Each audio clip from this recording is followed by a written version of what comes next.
Deep in the heart of BC's beautiful Okanagan Valley lives a band of angels with such a unique sound, even they can't believe their ears. What? Their backgrounds couldn't be more diverse, but they've come together for a common goal: to share happiness through music.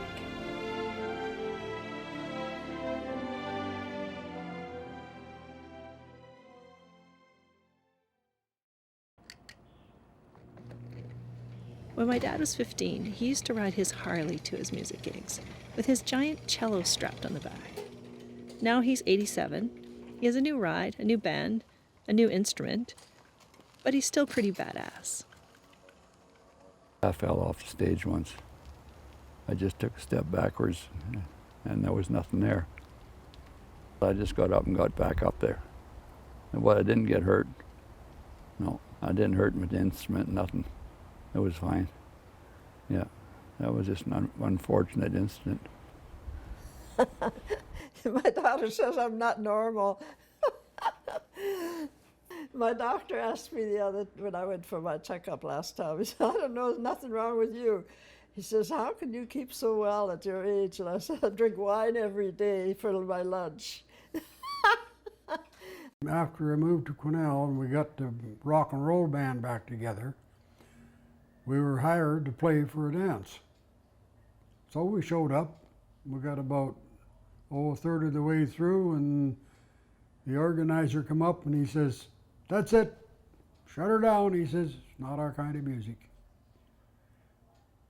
I'm not sure exactly. I think they wanted that headbanging stuff, and we weren't into it. We were into old rock and roll.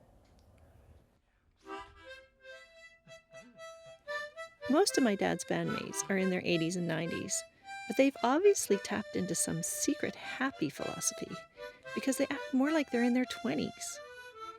The leader of the pack is a tenacious 90-year-old named Bob Patmore. Dan and I one time were going to go and pick up Larry, and I couldn't remember where the place was.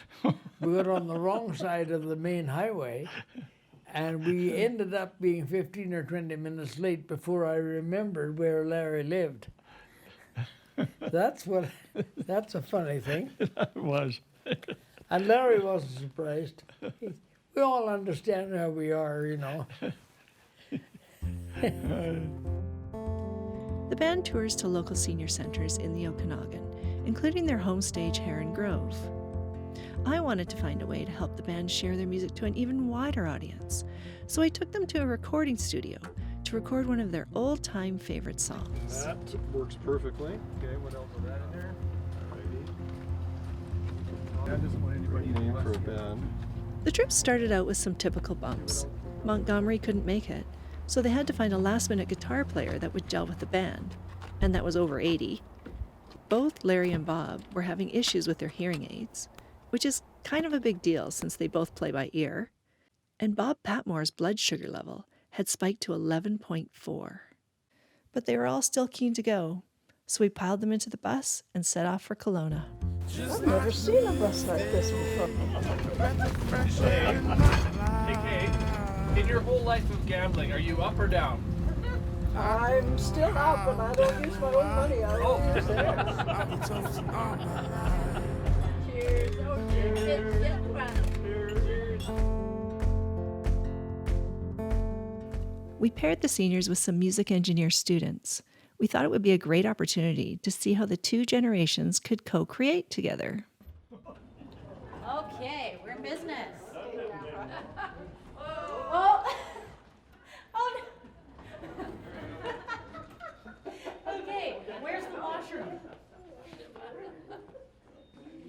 I'm not sure either group really understood what they were getting into. In the setup of the session, we kind of went, all right, this is going to be fine. We know the number of musicians, we set an input for each musician and what we thought would be a good setup. And then when the actual session started, that people bringing out all their own equipment and unplugging,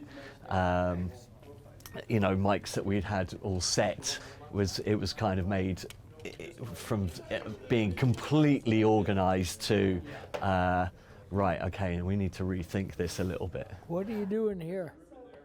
This is for this guitar, yeah? Well, that's Kay's, and this is her amp. Yes. Well, what chord's that? It's going into the amp from the guitar.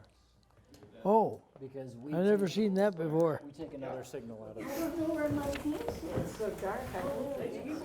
Let me hold your fiddle. Just a minute. You put your mouth nice and close to that mic. Hello? 1, 2, 3, now.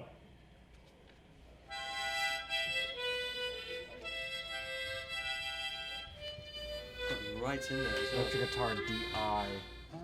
That's the dobro, right? This is this Oh, that's right now. the lap. This is the Hawaiian guitar. Yes, The okay. lady on piano says she can't hear. Oh, sorry. That. There. We just need to keep those like that. Oh, They stopped. it stopped. Just No, it's fine. let them do If I bring up the rooms, you'll be able to hear them. Why don't we get started and then you make your adjustments and we'll play This is hilarious. I love it. No, It's amazing. Now here's the banjo.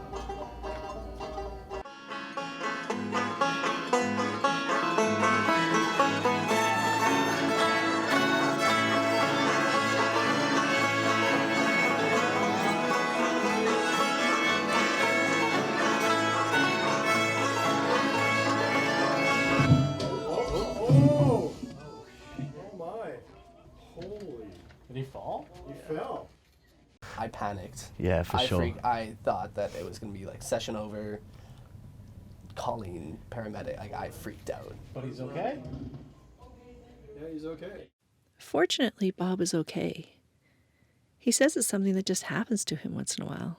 He pretty much just popped up and insisted that they play on. Okay, let's go at it.